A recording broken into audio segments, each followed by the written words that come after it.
Thank you all for being here. We have a busy day here today, as you know, and so I'll be brief. As many of you have reported for some time now, our capital city has experienced a stunning increase in crime, particularly violent crime and property crimes. Homicides in Atlanta were up 58% last year, totaling 157, the most in more than 2 decades. Thus far, we have seen a 41% increase year to date. Just yesterday, the Atlanta Journal-Constitution had a headline that read, "Atlanta police investigate 3 separate shootings within 2 hours."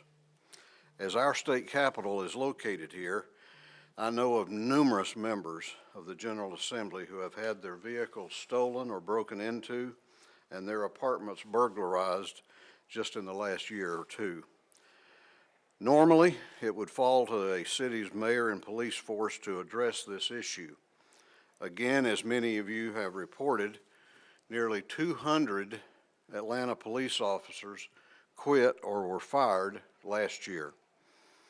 All this is to say Atlanta has a crime problem, and it doesn't seem to be able to bring it under control. Sadly, the facts paint a chilling reality.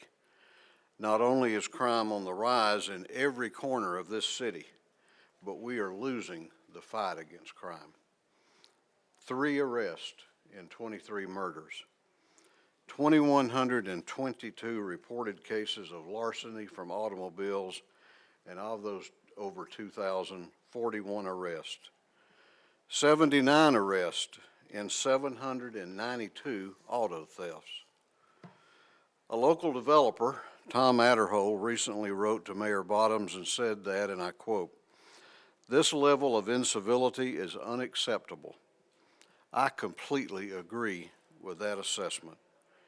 As a result, I have tasked Representative Jay Collins, who is here with me this morning, Chairman of the House Committee on Public Safety and Homeland Security, to hold hearings over the summer to investigate this urgent problem and determine if state intervention may be necessary. In the past, I have resisted calls for state oversight of a city's operations, but this pandemic of lawlessness has now reached crisis proportions. I have written Mayor Bottoms today to advise her of this process and to ask for the city's cooperation with the committee and its work. We want to work together. We'll distribute copies of that letter to you momentarily. But Atlanta's residents and visitors have the right to know that we will do everything we can to help Atlanta turn the tide. And with that, I'll take a question or two before we go to work. Yes. There are other cities or other places in Georgia with high levels of violence. I know, for example, there's a headline in the Ledger-Inquirer recently talking about violence there. Why only Atlanta? Well, if we determine that we need to look at those other jurisdictions, we will.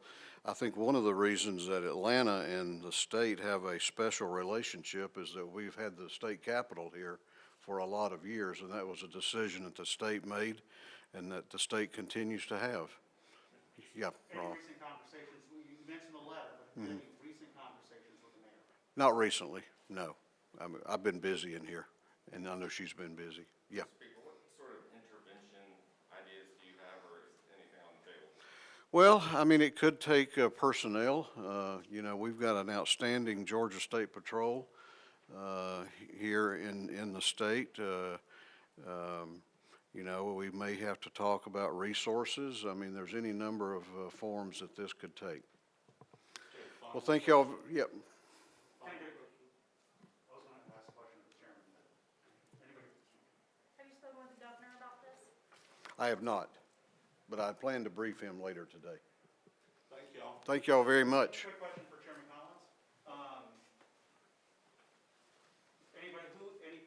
Would you call the mayor, for example? Who would you call for this, for your set of hearings possibly? We look forward to setting that up this summer, and all possibilities are on the table at this point. Thank you.